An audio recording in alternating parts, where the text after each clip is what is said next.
มากครับรถไม่เห็นทางเลย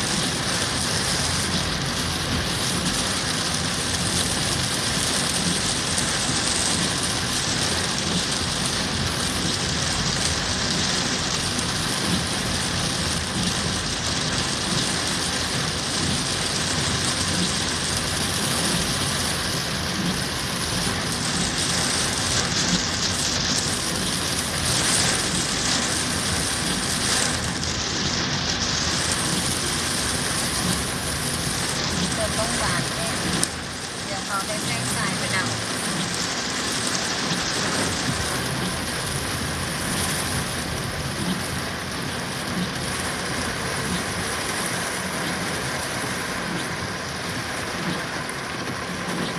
ฝนตกมหาศาล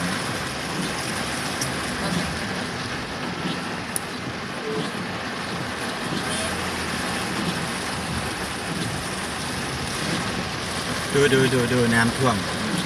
เนี่ยมันจะแม่งไปได้บ้านหลังรถเท่า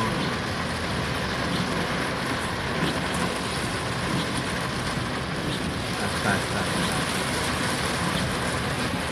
ไม่ใช่ครึ่งล้อเลย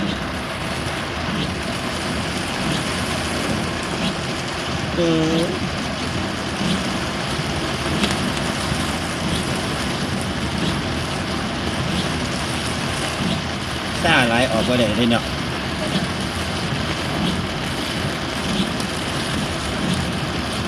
ดี๋ยวนี้เลย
แทบจะไม่เห็นทางเลย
ท่วมประมาณครึ่งล้อเนาะ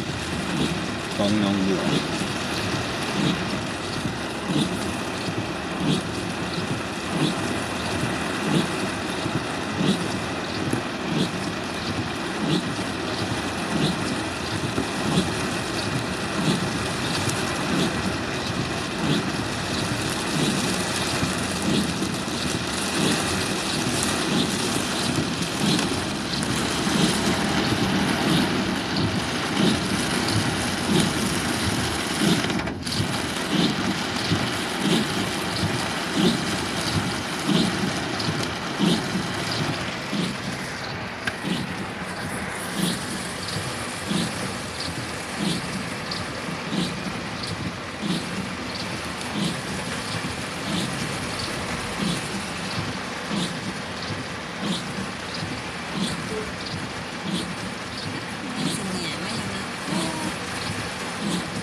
เก่งแม่ง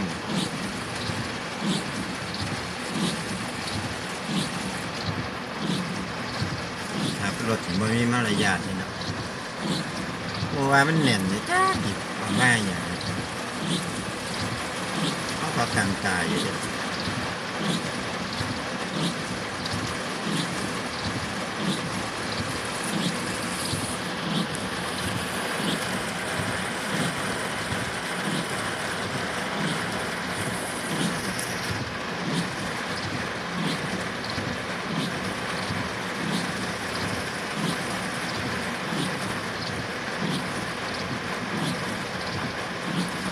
ก็กลางตายอยู่เลยเขามีมารยาทเลย